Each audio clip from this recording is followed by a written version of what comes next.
Most modern aircraft use alternating current, or AC, in their primary electrical systems. The AC is supplied by an alternator or alternators. Alternators are often referred to as AC generators, and this is the name that we will use. We will begin this lesson by reviewing the operation of a simple AC generator. We will then go on to look at polyphase or multiphase AC generation. In a DC generator, the rotating part is always the armature. In an AC generator, this is not necessarily true. There are two types of AC generator. They are the rotating armature type and the rotating field type.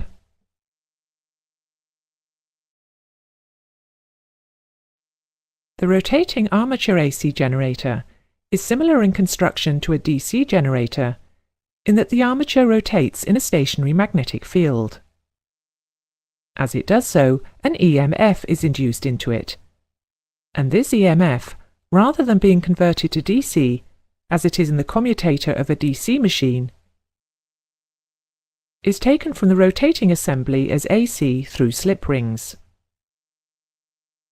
Rotating armature AC generators suffer from a number of disadvantages.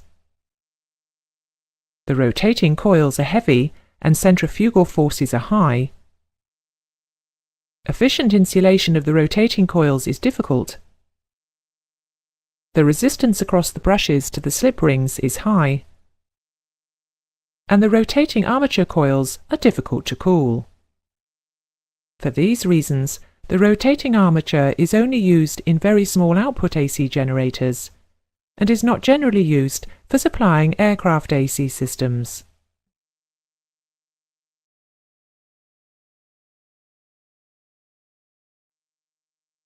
Most AC generators are designed with a rotating field and a stationary armature, in the same way that DC alternators are constructed, but without the rectifier. The rotating part of the generator is known as the rotor, and the stationary part the stator. The field can be energized either by a permanent magnet or by DC from a separate source. One advantage of a rotating field AC generator is that only a low current is fed through slip rings to the field windings.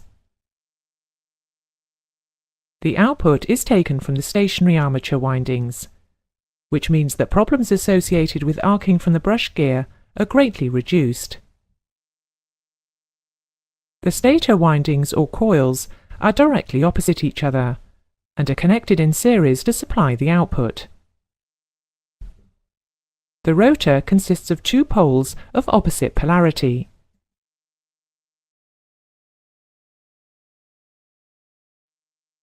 The maximum output current from an AC generator depends on the amount of heat which can be absorbed by the armature. The armature windings, in common with all conductors, have some resistance. The power lost in the armature is this resistance multiplied by the armature current squared. This power loss heats up the conductors and can, in extreme cases, destroy the insulation of the windings. For this reason, AC generators are rated in terms of this armature current as well as by their voltage output. Thus, every AC generator is rated in voltamps or kilovoltamps. You will recall that this is the apparent power being felt by the armature.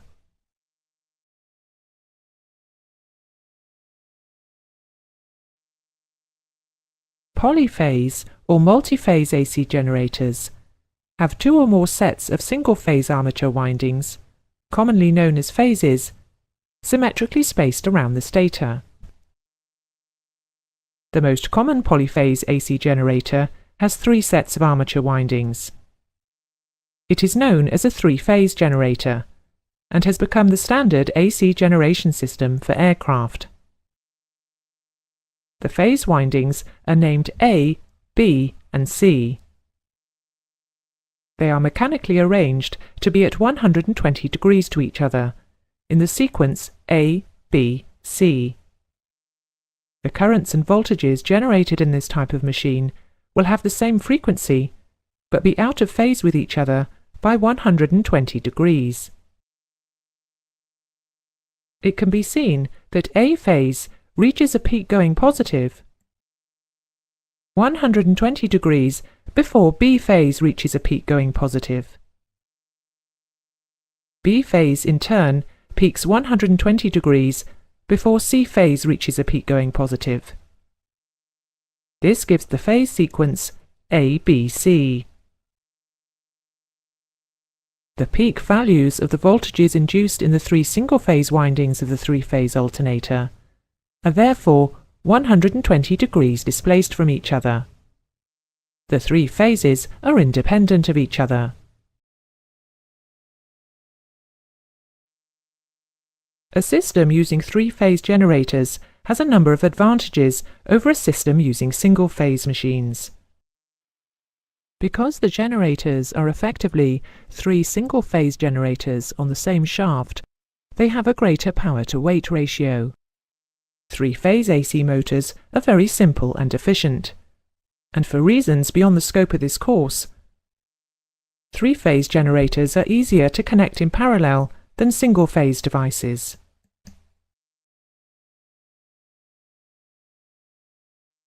Although we have said that the three phases are independent of each other, it is normal to connect their outputs together.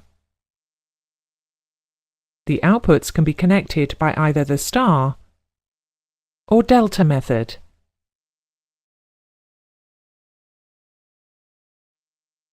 A star-connected three-phase AC generator has the three phases joined at one end to form a connection known as the neutral point. The connections at the opposite end of the phase windings from the neutral are called the line connections. The neutral point is normally grounded and used as the earth return in modern aircraft. It will carry any out-of-balance current between the phase loads. A voltmeter, measuring the potential difference between the neutral and a line lead, would read the individual phase voltage. The potential difference between two line connections is known as the line voltage. In this type of AC generator, the phase voltage and line voltage are different. Because phase voltage is measured across one phase, whereas line voltage is measured across two phases and is the vector sum of the two. The line voltage in a three-phase system can be found by multiplying the phase voltage by the square root of 3, or 1.73. The phase voltage of a typical aircraft supply system would be 115 volts.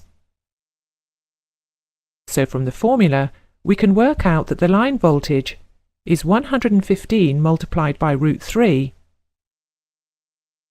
which is approximately 200 volts. The frequency used on aircraft is normally 400 Hz, so a modern aircraft power supply would be 115/200 volts, 400 Hz, three-phase. The Greek letter phi is often used to represent phase. While the voltages of line and phase differ in the star-connected system, because the windings form only one path for current flow between phases, the current flowing in the lines will be the same as the current flowing in the phase windings. Thus, line current equals phase current. In a delta-connected AC generator, the ends of the three phases are joined together to form a closed mesh, and the loads are connected in a similar fashion. Because the potential measured across the phase is measured between two lines, the line voltage and the phase voltage are the same. However, because of the way the phases are connected, the line current will always be shared between the phases.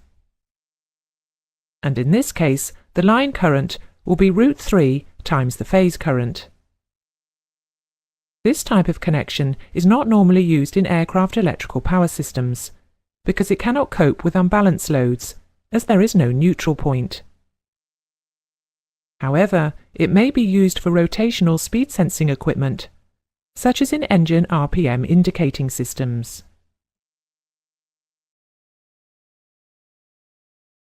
That is the end of the lesson.